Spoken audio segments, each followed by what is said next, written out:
মুজিবুর রহমান 22 সালে স্বাক্ষর করেছেন, সেদিন তিনি সুইসাইড করেছেন, সেদিন তিনি আত্মহত্যা করেছেন। 15 আগস্ট হয়তো তার শরীরে বিদায় হয়েছে। যখন মানুষ ভীষণ অসহায়, মানুষ যখন চিৎকার করে কাঁদছে, হে আল্লাহ আমাদেরকে জাহান্নামের স্বাধীনতা হবে না, আমাদেরকে মুক্তি হবে না, ঠিক সেই সময় একজন মানুষ সামনে এসে দাঁড়ালেন। সাদেক হোসেন খোকা ভাইয়ের ছেলে অলমোস্ট সাদেক হোসেন খোকা ভাই।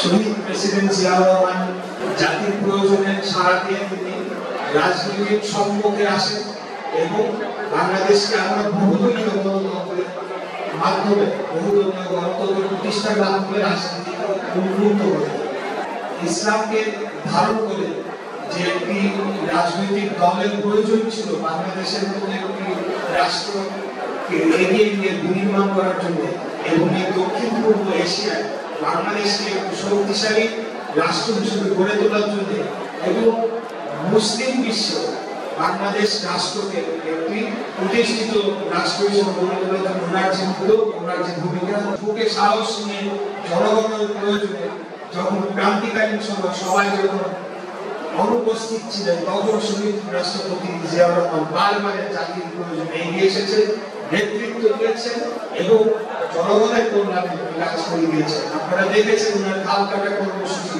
উনি কিভাবে প্রান্তিক পর্যায়ে জনগণের সাথে মিশে গিয়ে নিজে মাইলের পর মাইল নিজের পথ থেকে একজন রাষ্ট্রনায়ক সেই খাল কাটা কর্মসূচি নেতৃত্ব দিয়েছেন এবং জনগণের অধিকার জনগণকে ফিরিয়ে দিয়ে, জনগণের ভোটের অধিকার ফিরিয়ে দিয়ে, জনগণের ভোটের মাধ্যমে সরাসরি ভোটের মাধ্যমে নির্বাচিত একটি জনগণের সরকার প্রতিষ্ঠার মাধ্যমে আমরা শহীদ রাষ্ট্রপতি জিয়াউর রহমানের আদর্শকে আরো সামনের দিকে এগিয়ে নিয়ে যাব, এই আমাদের সফল এবং এই আমাদের প্রত্যাশা। সাদেক হোসেন খোকা ভাইয়ের ছেলে অলমোস্ট সাদেক হোসেন খোকা ভাই।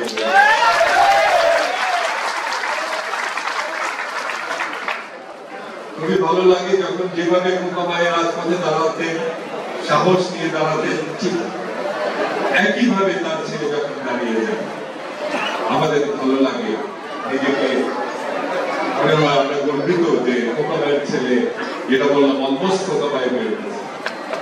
প্রতিটি মানুষ স্বাধীনতা চেয়েছে, হানাদার বাহিনীর অত্যাচার থেকে মুক্তি চেয়েছে, গ্রামের পর গ্রাম জ্বালিয়ে নিয়ে গেছে, কত মানুষকে হত্যা করেছে।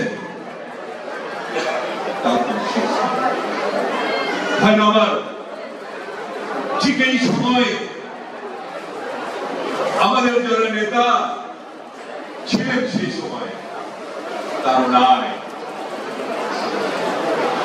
25শে মার্চ কালো রাত, সবাই জানছে ভয়ঙ্কর কিছু হবে, নেতা ব্যাগ এন্ড ব্যাগেজ নিয়ে রেডি।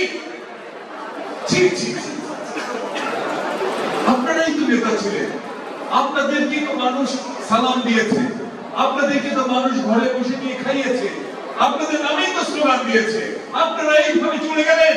কোথায় কোথায় আহমেদ, কোথায় আমুক, এত বড় বড় নেতা, সারা দেশের জনগণ, কি জনগণ চিৎকার করছে যে আমাদের বাঁচাও, আমাদের বাঁচাও, ওরা আমাদের মেরে ফেললো, আমাদের ছেলেদের হত্যা করলো, আমাদের মেয়েদের ওরা ধরে নিয়ে গেল, আমাদের বাঁচাও, আর আপনারা তাদের না বাঁচিয়ে চলে গেছেন।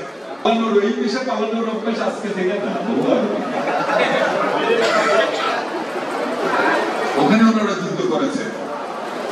কোথায় যুদ্ধ করেছে? ঘুমের মধ্যে যুদ্ধ করেছে। তখন যখন মানুষ ভীষণ অসহায়, মানুষ যখন চিৎকার করে কাঁদছে, হে আল্লাহ আমাদেরকে জাহান্নামের স্বাধীনতা হবে না, আমাদেরকে মুক্তি হবে না, ঠিক সেই সময় একজন মানুষ সামনে এসে দাঁড়ালেন।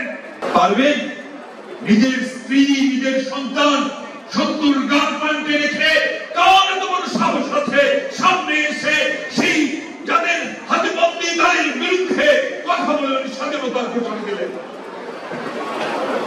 আজকে বলেন সামান্য মেজো, অসামান্য নেতাদের তো আমরা দেখেছি চলে গেছেন, এখন বলেন সামান্য মেজর।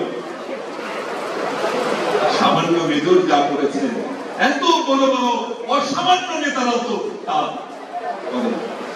জিয়াউর রহমান দেখেছেন, তিনি রণাঙ্গনে ছিলেন, তিনি যুদ্ধা হানাদার বাহিনীর গান পাল্টে নিজের মুখ পেরে দিয়ে লড়াই করেছেন। তিনি দেখেছেন মুক্তিযোদ্ধা মুক্তিযোদ্ধাদের স্বপ্ন তিনি জানতেন।